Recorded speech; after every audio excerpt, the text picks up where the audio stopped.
All right, so today we are diving deep into a game that was over a decade in the making. It's this chaotic, absolutely bizarre, and kind of brilliant cat-breeding dungeon crawler called Mewgenics. And to really get what it's all about, we have to start with a quote that sounds like complete nonsense. I can't get fish sticks out of my head. Right? What does that even mean? It sounds so strange, but that one little thought from a major review, it perfectly captures the spirit of this game. It's the kind of game that just gets under your skin, in the best and definitely the weirdest way possible. And that name alone tells you a lot. This game comes from Edmund Macmillan, who you probably know as the mind behind indie legends like The Binding of Isaac and Super Meat Boy. So yeah, you can expect some super deep systems, a one-of-a-kind art style, and just a whole lot of weirdness. And believe me, this thing was not an overnight success story. We're talking about a development journey of over 12 years. It started, it got put on hold, and then it was completely rebooted from scratch. So after that long wait, it just exploded. The game made back all of its development costs in just 3 hours. And get this, it sold over 150,000 copies in the first 6.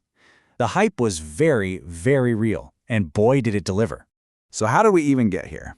Let's take a quick look back at that long and kind of winding road it took to get this game made.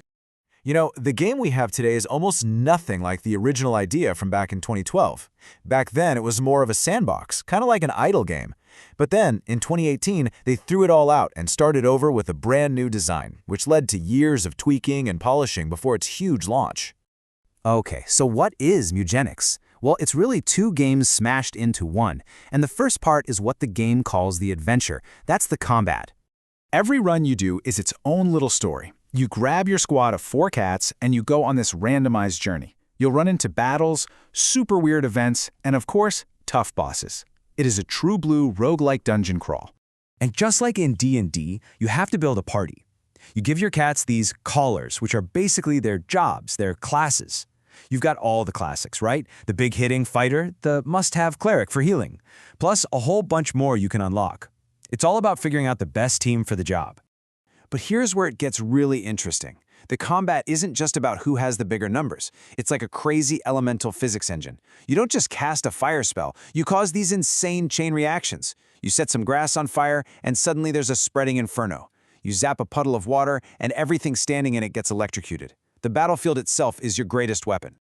So, the most important thing to get here is that brute force will get you killed fast. The real key to winning is tactical positioning. You're always looking for a way to push an enemy or pull them or blast them into a pit or a fire you started. It's like a puzzle where the answer is usually violent, chaotic physics. But what happens after you survive one of these crazy adventures? Well, that brings us to the whole second half of the game. You go back to your home base to manage your cat dynasty. And here's the big twist. Your cats, they only get to go on one adventure. Then they retire. So to field a new team, you literally have to breed them. Their kittens can inherit their parents' stats, their abilities, and all their weird little quirks. The entire game is built on this idea of legacy. And you can actually influence that legacy. Your house has these 5 key stats, and you manage them with furniture. Seriously, you want more kittens? You need to boost the comfort stat. You want those kittens to inherit the best abilities? You got to crank up the stimulation. It's this super deep management sim where your interior decorating choices have real genetic consequences. So this brings us to the absolute heart of Mewgenics. What happens when that tactical, thinky combat and that deep, weird genetic system just smash into each other? You get stories. That's what happens. You get these bizarre, hilarious, and completely unpredictable stories that could only ever happen in a game like this. I mean, just take this moment from a reviewer. A simple healing move, which also happened to have a knockback effect, sent their mage flying into an enemy, which then triggered an irritable bowel trait, causing her to, well, you can read it. You can't make this stuff up. These chain reactions are constant and they are unforgettable. And get this, the system is so complex that even the developers are still finding new interactions.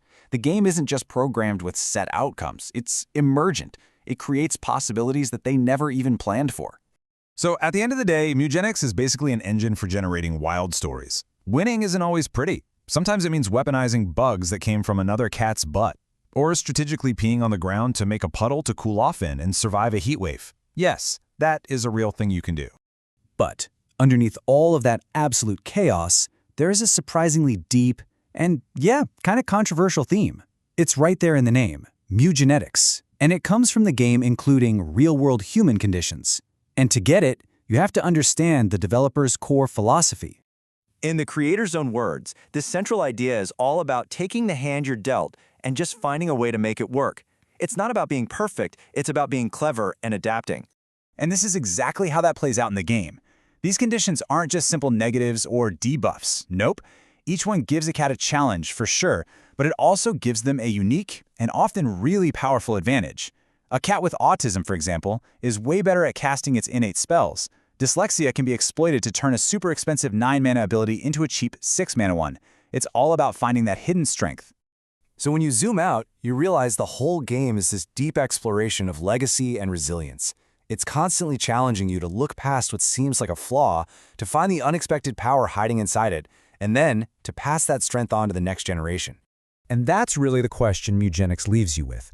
In this game of controlled chaos and totally unpredictable genetics, it forces you to rethink your entire strategy around one simple, powerful idea. How do you turn whatever hand you're dealt into a winning one?